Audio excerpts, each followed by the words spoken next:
ဇလန်းဟာအကြောင်းတစ်ခုမှစော့တင်ပါတယ်ကလေးတွေစိတ်အေးချမ်းသာစွာထိုင်ပြီးနေ့လည်စာစားနေကြပြီးပြုံးဖြော်နေကြတာမျိုးတွေ့ရတယ်ဒီအချိန်မှာမင်းကလေးတယောက်ရဲ့မျက်လုံးထဲမှာအပြာရောင်မီးတောက်ကိုတွေ့လာရတယ်နောက်တစ်စက္ကန့်မှာတော့ထူးဆန်းတဲ့အင်အားတစ်ခုကသူ့ကိုထိန်းချုပ်နေတယ်လို့ဖြစ်လာပြီးခဏအကြာမှာတော့သူမကကျမ်းပင်ပေါ်သို့လဲကျသွားတယ်ဆရာမတွေကသူ့ကိုအလင်းမြင်သွားကြည့်တော့သူမတေသွားပြီဆိုတာတွေ့လိုက်ရတယ်ဘသူမှဒီအဖြစ်အပျက်ကိုနားမလည်ကြဘူးဖြစ်နေကြတယ်ဆရာဝန်တွေကစိတ်စစ်ပြီးနောက်တော့မကောင်းတဲ့ virus တစ်မျိုးကြောင့်ဆိုတာနဲ့ virus ကလူကြီးတွေကိုမထိခိုက်ပဲကလေးနဲ့လူငယ်တွေကိုလျင်မြန်စွာကူးစက်ပြီးလူငယ်တွေကိုအလွန်အမင်းသေဆုံးစေတယ်ဘလောက်စ조사ရှာဖွေနေပြီမဲ့ဆေးကူးတမှုတစ်ခုမှမတွေ့နိုင်ဘူးဖြစ်နေတယ်အချိန်တိုအတွင်းမှာကဘာတဝမ်းကကလေးကူးစေရာဂိုင်းလုံးနီးမှသေဆုံးသွားကြတယ်ဒီအမီမသိယောဂကြောင့်အကောင်းဆုံးဆရာဝန်တွေကလည်းမကယ်နိုင်ခဲ့ဘူး virus ကသူတို့ကိုထူးခြားတဲ့စွမ်းအင်တွေပေးပြီးထင်မှတ်မထားတဲ့အန္တရာယ်တွေရှိလာစေပါတယ်မကြခင်မှာသမ္မတကအမေရိကန်ပြည်ထောင်စုကပြည်သူတွေကိုတိုင်ပင်ပြောကြားခဲ့တယ်သူကသူ့သားကိုပါယောဂဖြစ်ထားတယ်လို့ပြောပြလိုက်တယ်သိပ္ပံပညာရှင်တွေနဲ့ဆရာဝန်တွေအဖြေရှာနိုင်မယ်လို့ယုံကြည်ထားတယ်လို့ပြောတယ်ဗိုလ်ချုပ်ကြီးကပြည်သူတွေကိုယောဂဖြစ်နေတဲ့ကလေးတွေကိုတွေ့ရှိခဲ့ရင်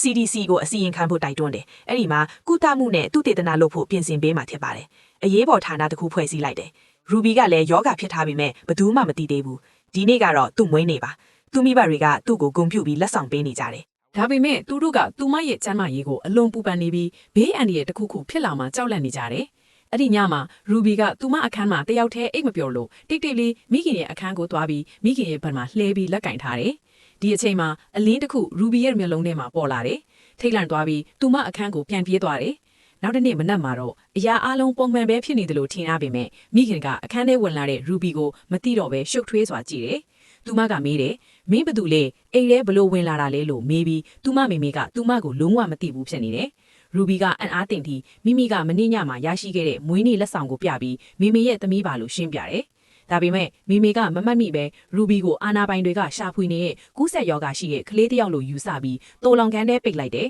ရူဘီကသူမရဲ့အိမ်ချစ်ကြောင်းနဲ့သူမရဲ့မိဘတွေဖြစ်ကြောင်းအော်ပြောရင်းကြံနေတယ်ခဏကြာတော့ CDC အဖွဲ့ရောက်လာပြီးသူမကိုခေါ်သွားဖို့လုပ်တယ်ရူဘီကငိုကြွေးပြီးတောင်းဆိုပေမဲ့ဘယ်သူမှနားမထောင်ကြပဲအရာရှိတွေကသူမကိုဘတ်စကားထဲကိုခေါ်ယူသွားတယ်အဲ့ဒီကားပေါ်မှာအခြားကလေးတွေလည်းထိုင်နေကြတယ်လက်နက်ရှိလေအမေရိကန်တပ်ဖွဲ့ဝင်တယောက်ကအနီးမှာရပ်ပြီးသူတို့ကိုစောင့်ကြည့်နေတယ်မကြခင်ဘတ်စကားက CDC ရုံးခွဲကိုရောက်လာတယ်အဲ့ဒီမှာလုံခြုံရေးကတော်တော်လေးတင်းကျပ်တယ်ကားပေါ်ကဆင်းလာတဲ့ကောင်လေးတယောက်ကထွက်ပြေးဖို့ကြိုးစားတဲ့အခါလုံခြုံရေးဝန်ထမ်းတွေကအပြင်းထန်ဖမ်းပြီးထိုးနှက်ကြတယ်ရူဘီကဒါတွေကိုကြောက်ရွံ့ပြီးကြည့်နေရတယ်အဲ့နောက်မှာကလေးတွေကိုဆေးဘက်ဆိုင်ရာစစ်ဆေးမှုတွေပြုလုပ်ဖို့ခေါ်သွားကြတယ်ရူဘီအလဲရောက်တဲ့အခါဆရာဝန်က virus ကကလေးတွေရဲ့ကိုယ်ခန္ဓာမှာအံ့အားသင့်စရာပြောင်းလဲမှုတွေဖြစ်ပေါ်နေတယ်လို့သူပြောတယ် DNA ကိုလည်းပြောင်းလဲနေပြီးအန်ဖွယ်စွမ်းအားတွေပေးနေတယ်လို့ဆိုတယ်။ဒါပေမဲ့ကလေးတိုင်းကတူညီတဲ့စွမ်းအားမရရှိကြဘူး။စွမ်းအားတွေအမျိုးမျိုးရှိပြီးစွမ်းအားတွေကိုအယောင်အလိုက်ခွဲခြားထားတယ်။ပထမဆုံးအစိမ်းရောင်ကတော့သူတို့ကိုညံအကြီးဆုံးလို့သတ်မှတ်ထားတယ်။နောက်တစ်ဖွဲ့ကအပြာရောင်တယ်။သူတို့မှာစိတ်စွမ်းအားရှိပြီးအရာရာတိုင်းကိုစိတ်နဲ့ရွှေ့လို့ရတယ်။ပြီးတော့ရွှေရောင်တယ်။သူတို့ကလျှက်စစ်ကိုဖန်တီးနိုင်ပြီးထိန်းချုပ်လို့ရတယ်။ဒါပေမဲ့အခြားမျိုးစားနှစ်မျိုးရှိသေးတယ်။အနေနဲ့လိမ္မော်ရောင်တွေကအန်ဒီရဲ့အများဆုံးပါ။အနေနဲ့လိမ္မော်တွေကတော့သူများစိတ်ကိုထိန်းချုပ်ခိုင်းစေနိုင်တယ်။သူတို့ရဲ့အင်အားတွေကြောင့်အစိုးရကတိုက်ဖြတ်ကိုအမိန့်ထုတ်ထားတယ်။ဆရာဝန်ကရူဘီကိုစမ်းသပ်တာစတင်တယ်။ရလတ်ကသူမကလိမ္မော်ရောင်ထင်ချောင်ပြတာကိုသိပြီးနောက်သူမအသက်ဆုံးရှုံးအောင်စီးထိုးဖို့ပြင်ဆင်တယ်။ရူဘီကသူမအန်ဒီရဲ့ရှိနေပြီဆိုတာအမြင်သိရှိသွားပြီးထွက်ပြေးဖို့ကြိုးစားတယ်။စိတ်ထိုးဖို့မလုပ်ခင်လီမှာသူမကတွတ်လက်ကိုဖမ်းပြီးဓာတ်ရိုက်မျက်လုံးထဲကိုကြည့်ပြီးကျမဟာလိမ္မော်ရောင်မဟုတ်ဘူးအစိမ်းရောင်မှလို့ပြောတယ်။အဲ့ဒီအချိန်မှာသူမရဲ့မျက်လုံးထဲမှာလိမ္မော်ရောင်တောက်ပမှုတစ်ခုပေါ်လာပြီးသူမရဲ့ဖုံးကွယ်ထားတဲ့စွမ်းအားကဆရာဝန်ရဲ့စိတ်ကိုထိန်းချုပ်လိုက်တယ်။ဆရာဝန်ကသူမရဲ့ဖိုင်ကိုဖွင့်ပြီးအခြေအနေကိုလိမ္မော်ရောင်မှအစိမ်းရောင်သို့ပြောင်းလိုက်တယ်။ဒါကရူဘီရဲ့စိတ်ထိန်းချုပ်စွမ်းအားရဲ့အမှန်တရားပဲဖြစ်တယ်။သူမကိုအစိမ်းရောင်ဝတ်စားပေးတယ်။ရူဘီကစခန်းမှာအပြာရောင်အစိမ်းရောင်နဲ့ရွှေရောင်ဝတ်ထားတဲ့တေးလေးတွေကိုတွေ့ရတယ်။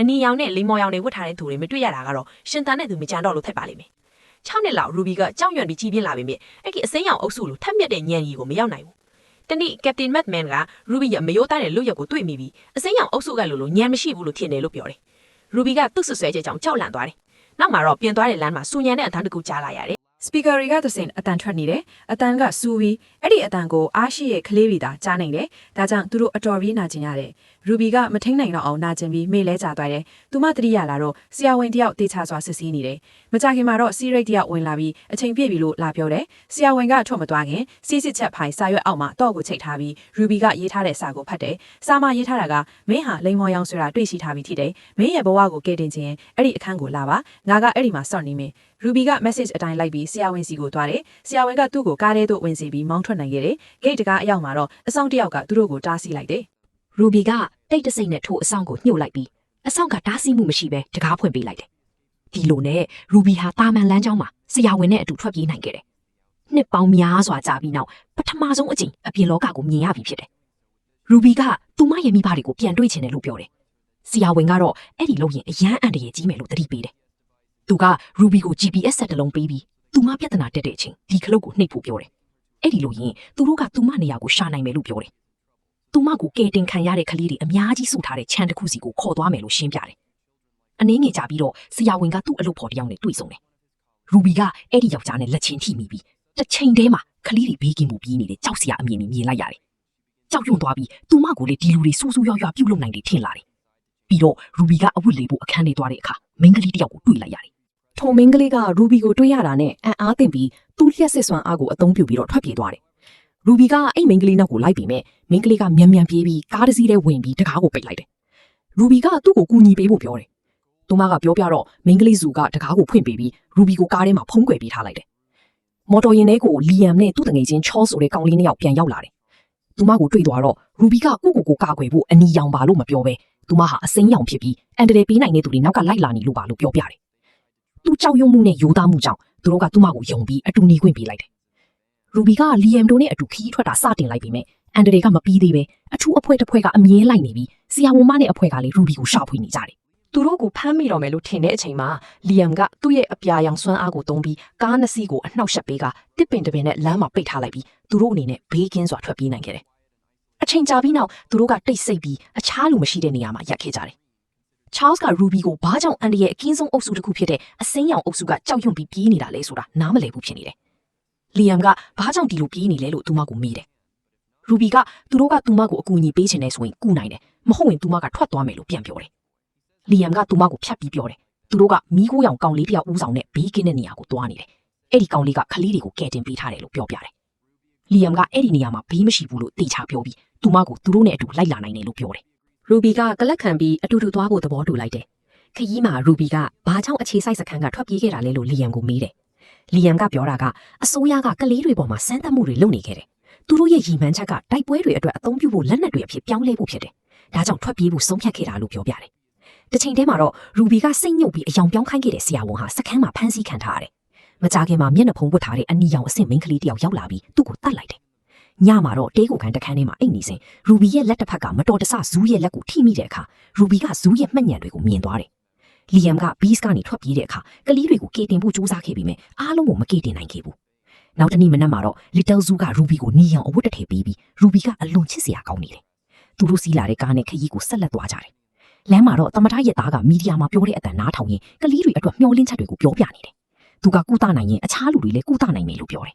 ။ပြီးရင်သူတို့ကသုံးဆွဲဖို့ပစ္စည်းတွေစုဆောင်းဖို့ကုန်တိုက်တစ်ခုမှရပ်နာကြတယ်။ထို့အချိန်မှာရုတ်တရက်ကောင်လေးတစ်စုကသူတို့ကိုတိုက်ခိုက်လာတယ်။အဲ့ဒီချိန်မှာဇူးကရောက်လာပြီးလျှက်စစ်စွမ်းအားနဲ့တိုက်ပွဲကိုရပ်တန့်ပေးလိုက်တယ်။အဲ့ကောင်လေးတွေကသူတို့လိုပဲအထူးစွမ်းရည်ရှိသူတွေဖြစ်တယ်ဆိုတာထင်ရှားတယ်။ကောင်လေးတွေကထွက်ပြေးလာတဲ့အတွက်လိုက်လံဖမ်းဆီးသူတွေဖြစ်မယ်ထင်လို့တိုက်ခိုက်ရတယ်ဆိုတာပြောပြီးတောင်းပန်ကြတယ်။အတူတူနေရချင်းကအားလုံးကိုအန်ဒီရဲ့ဖြစ်စေနိုင်တယ်လို့ပြောတယ်။အဲ့ညမှာတော့သူတို့ကြာရှည်ဆွေးနွေးကြတယ်။လီယမ်ကလိမ္မော်ရောင်ကောင်လေးတယောက်ရှိပြီးဒီကောင်လေးကသူတို့လိုကလေးတွေကိုကဲတင်ပေးပြီးနေအိမ်ပေးထားတယ်လို့ကြားဘူးတယ်လို့ပြောတယ်။လီယမ်ကသူ့ကိုရှားချင်တယ်လို့ပြောပြီးသူ့နေရာကိုတိလာလို့မေးတယ်။ကောင်လေးတွေကဒီနေရာကလျှို့ဝှက်ပြီးမျှဝေပေးလို့မရတဲ့နေရာကြီးလို့ပြန်ပြောတယ်။ရူဘီကသူ့စွမ်းအားနဲ့သူတို့ထဲကတယောက်ရဲ့စိတ်ကိုထိန်းချုပ်လိုက်တယ်။သောစာရဲ့အောက်မှာကောင်လေးကဖုံးကွယ်ထားတဲ့လိပ်စာကိုဖော်ထုတ်ပေးလိုက်ရတယ်။ဒါပေမဲ့ဒါကိုကုတ်လို့ရေးထားတာပဲ။ချားလ်စ်ကရူဘီနဲ့အတူစူးစမ်းပြီးကုတ်ကိုဖွင့်ဖို့စတင်လှုပ်ဆောင်တယ်။တတိထားပြီးစူးစမ်းပြီးနောက်ဆုံးမှာကုတ်ကရေဒီယိုကုတ်ဖြစ်ပြီးနားထောင်ကြည့်လိုက်တော့လမ်းကြောင်းကိုနားလေသွားပြီးစိတ်ပူပန်မှုကင်းဝေးသွားတယ်။မကြခင်မှာရူဘီကသူ့မိဘအိမ်သားမှာရက်လိုက်ဖို့တောင်းဆိုတယ်။သူ့မိဘတွေကိုပြန်ကြည့်ရမှာစိတ်ပူပြီးခံစားချက်များရှိနေတယ်။သူတယောက်ထဲသွားဖို့ဆုံးဖြတ်တယ်။သူ့တငယ်ချင်းတွေကသူ့ကိုအိမ်သားမှာကားနားမှာရက်ပြီးသူ့မကိုကြည့်နေကြတယ်။ရူဘီကအိမ်ရဲ့ပြင်မှာရက်တယ်။ဒါပေမဲ့သူမရဲ့မိဘတွေကသူ့ကိုမတိတော့မှကြောက်ပြီးဝင်ဖို့စိတ်ရှုံနေတယ်။စိတ်မကောင်းဖြစ်ပြီးမျက်ရည်ကျလာပြီးနောက်လေပြန်ပြေးလာခဲ့တဲ့အချိန်မှာမိဘတွေကသူမအတွက်ပေးထားတဲ့လက်ဆောင်ကလက်မှာကျကြံခဲ့တယ်။သူမကစိတ်ပြက်ပြီးလေကွင်းလေးတစ်ခုစီကိုသွားနေတယ်။လီယမ်ကသူမကိုလိုက်ပြီးမကြကြံခဲ့တဲ့ပစ္စည်းကိုပြန်ပေးတယ်။သူနူးညံ့စွာအဲ့ဒါဘာလဲလို့မေးတယ်။ရူဘီကမျက်ရည်ကိုထိန်းပြီးပြောတယ်။အဲ့ဒါကသူမအဖေကနေနောက်ဆုံးပေးခဲ့တဲ့လက်ဆောင်ဖြစ်ပြီးအဲ့ဒါကြောင့်သူမကိုတယောက်တည်းလို့ထင်မိတာနေလာတာဆိုတာပြောပြတယ်။ဒီအချိန်မှာတော့ရူဘီနဲ့လီယမ်တို့မှချစ်ချင်းခံစားချက်တွေဖြစ်လာပြီဆိုတာသိတာလာတယ်။ သူမမော်တော်ယာဉ်နဲ့ပြန်ဝင်တော့မှပဲမိန်းမတစ်ယောက်ရောက်လာတယ်သူမကမကြသေးခင်ကသူတို့ကိုလိုက်ဖမ်းနေခဲ့တဲ့မိန်းမပဲဖြစ်တယ်သူတို့ကိုဖမ်းဖို့လိုက်နေတဲ့အချိန်မှာရူဘီကသူ့စွမ်းအားကိုအသုံးပြုပြီးမိန်းကလေးရဲ့စိတ်ကိုထိန်းချုပ်ထားတယ်သူမကိုတော်ထဲကိုထဲထဲထွက်သွားပြီးဘာဖြစ်ဖြစ်ရပ်တန့်လို့မရဘူးလို့စိတ်ညစ်ကပြောလိုက်တယ်ရူဘီရဲ့တငယ်ချင်းတွေကသူမရဲ့စွမ်းအားကိုတကယ်မြင်လိုက်ရတော့အံ့ဩသွားကြတယ်သူတို့စဉ်းစားတာကအဲ့ဒီလိုအားလုံးကိုဘယ်လိုလုပ်နိုင်တာလဲဆိုတာပဲမကြခင်မှာရူဘီရဲ့စွမ်းအားကလိမ်မော်ရောင်ဖြစ်တယ်ဆိုသူတို့သိလာကြတယ်ရူဘီကကားထဲမှာအနားယူနေစဉ်လီယမ်နဲ့ချားလ်အခြားတနေရာကိုခေါ်ယူသွားလို့မရချောင်ပြောနေကြတဲ့စကားတွေကြားနေရပြီးရူဘီကသူ့ကိုပြောနေတယ်ထင်ပြီးထွက်သွားမယ်လို့ပြောတယ်ချားလ်ကအလီအမြန်ထားလိုက်ပြီးသူတို့ပြောနေတာကသူမအကြောင်းမဟုတ်ပဲကားလေးအကြောင်းပဲဆိုတာရှင်းပြတယ်ရူဘီကတောင်းပန်ပြီးသူတို့ကိုစိတ်ဆိုးပြီးပြောခဲ့တာကိုကိုယ်တိုင်တောင်းပန်လိုက်တယ်သူမကိုလိမ်မော်ရောင်ဖြစ်နေတဲ့အတွက်ကြောက်နေကြမှာဆိုလို့လိမ်ပြောခဲ့တာဆိုတာပြောပြတယ်လီယမ်ကတော့ဒါကကြောက်စရာမဟုတ်ပဲသူမရဲ့အားသာချက်တွေကိုမကြောက်သင့်ဘူးလို့ရှင်းပြတယ်ရူဘီကစိတ်ထိခိုက်ပြီးမိမိရဲ့အရေးချင်းတွေကအမှတ်တရတွေဖြတ်ပြနိုင်တယ်လူတယောက်ကိုထိခိုက်အောင်လုပ်နိုင်တဲ့အတွက်ကြောက်နေရတယ်လို့ပြောတယ်သူတို့ခရီးဆက်ပြီးနောက်ဆုံးမှာထူးဆန်းတဲ့လျှို့ဝှက်နေရာကိုရောက်သွားတယ်သူတို့ရောက်လာတော့ slip kit လို့လူသိများတဲ့ကောင်လေးက American သမ္မတရဲ့သား Clancy ဆိုတာကိုတွေ့ရပါတယ် Clancy ကသူတို့ကိုစိတ်အားထက်သန်စွာကြိုးဆိုပေးတယ်ရူဘီကိုလည်းမင်းတယောက်တည်းမဟုတ်ဘူးကျွန်တော်ကလည်းလိမ်မော်ရောင်ဖြစ်ပြီးမင်းနဲ့အတူတူဖြစ်တဲ့အတွက်မင်းရဲ့နာကျင်မှုကိုနားလေတယ်လို့ပြောတယ်သူကမင်းကိုမတော်တဆတခြားသူတွေကိုမထိခိုက်စေအောင်မင်းရဲ့စွမ်းအားတွေကိုထိန်းချုပ်နေတင်ပေးမယ်လို့ကတိပေးတယ်ရူဘီကအဲ့ဒီမှာနေထိုင်ပြီး Clancy အောက်မှာလေ့ကျင့်မှုစတင်ခဲ့တယ်သူကသူ့ကိုယ်တိုင်မထိခိုက်ပဲလူတွေရဲ့စိတ်ကူးတွေကိုဖတ်ပြီးတက်ရောက်စေတယ်လို့သင်ပေးတယ်တနေ့မှာရူဘီတယောက်တည်းထိုင်နေတာအယမ်းဝမ်းနေနေတယ် Clancy ကသူ့စီကိုကတ်လာပြီးလက်ကိုကင်လိုက်တဲ့အချိန်မှာသူ့စွမ်းအားနဲ့ရူဘီကမှောင်မိုက်ထားတဲ့မှတ်မြတ်တွေကိုမြင်လိုက်ရတယ်ရူဘီနေစဉ်ကမိခင်လက်ကိုကင်ခဲ့ပြီးမိခင်ရဲ့ရှိခဲ့တဲ့မှတ်မြတ်တွေအကုန်လုံးကိုဖျက်လိုက်ခဲ့တယ်မိခင်ကသူ့ကိုမသိနိုင်တော့တာကြောင့်ရူဘီအယမ်းနာကျင်ခဲ့တယ်Clancy ကသူ့စွမ်းအားကြီးမားမှုကိုမြင်ပြီးအံ့အားသင့်သွားတယ်သူ့စိတ်ထဲမှာထင်ထားတာထက်ပိုကြီးမားတဲ့စွမ်းအားဟာရှိနေတယ်ဆိုတာသိသွားတယ်သူမမှာဒီလိုစွမ်းအားတစ်ခုရှိတယ်ဆိုတာကိုမသိခဲ့ဘူးလို့အတိအမှတ်ပြုလိုက်တယ်Clancy ကသူ့မှာသူ့မလို့အင်အားမရှိတဲ့အတွက် Clancy ကသူ့ကိုတင်ပေးမလားလို့မေးတယ်ရူဘီကတော့သူဘာလုပ်လိုက်လဲကိုယ်တိုင်မသိဘူးဒါကြောင့်သူ့မိဘတွေကိုဆုံးရှုံးခဲ့ရတာလို့ပြောတယ်နောက်ပိုင်းမှာရူဘီကလီယမ်ကိုတွေ့ပြီးစကားပြောချင်တယ်ဒါပေမဲ့လီယမ်ကစိတ်ဆိုးနေတယ်သူကရူဘီနဲ့ Clancy ကြားမှာတခုခုရှိတယ်ဆိုတာသိတယ်လို့ပြောတယ်ရူဘီကညင်းပြီးသူဘသူ့ကိုမှနီးကပ်လို့မရဘူးသူမိဘတွေနဲ့ဖြစ်ခဲ့တဲ့အမှားကိုထပ်လုပ်မိမှကြောက်ရွံ့မှုကြောင့်ဖြစ်တယ်လို့ရှင်းပြတယ်ဒီလိုပြောပြီးနောက်သူတယောက်ထဲလမ်းလျှောက်သွားတယ်ပြီးတော့ရူဘီက Clancy ကိုရေကန်အနားထိုင်နေတာကိုတွေ့သွားတယ်သူကရူဘီကိုပြောပြတာကလွတ်လပ်နေတော့လေမူလစခန်းမှာခံစားရတဲ့စိတ်မကြော်မှုကိုဒီမှာပါခံစားနေရတယ်အမှန်တကယ်လုံခြုံမှုမခံစားရဘူးလို့ပြောပြတယ်ရူဘီကတဖြည်းဖြည်းစခန်းမှာတခုခုမှားနေတယ်ဆိုတာခံစားမိလာတယ်အဲ့ဒီအချိန်မှာ Clancy ကသူ့ laptop မှာတယောက်နဲ့စကားပြောနေတယ်စခရင်ပေါ်မှာအပြာနဲ့လိမ်မော်ရောင်လူတွေဘလောက်ကြံရှိတယ်လေပြနေတယ်ရူဘီရောက်လာချိန်မှာ Clancy ကအလျင်မြန် laptop ကိုပိတ်လိုက်တယ်ရူဘီကသူ့တငယ်ချင်းကသူ့မိသားစုကိုဆက်သွယ်ဖို့ laptop ကိုခဏအသုံးပြုချင်လို့ရမလားလို့မေးတယ်ဒါပေမဲ့ Clancy က Ruby ကိုလူတွေရဲ့မှတ်ဉာဏ်တွေကိုသူတို့စိတ်ကိုထိန်းချုပ်ပြီးဖြတ်ပစ်နေတင်ပေးရင်သူ့ကို laptop လက်ဆောင်ပေးမယ်ဆိုပြီးပြောတယ် Ruby က okay ပြီဆိုပြီးသူ့အကြောင်းကိုအကုန်လုံးရှင်းပြပေးတယ်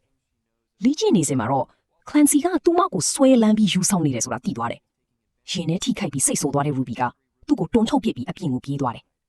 Ruby ကမျက်ရည်ကျပြီးမုန်းတီးနေတယ်လီယမ်ကသူ့ကိုတွေ့ပြီးဘာဖြစ်လို့လဲဆိုပြီးမေးတယ်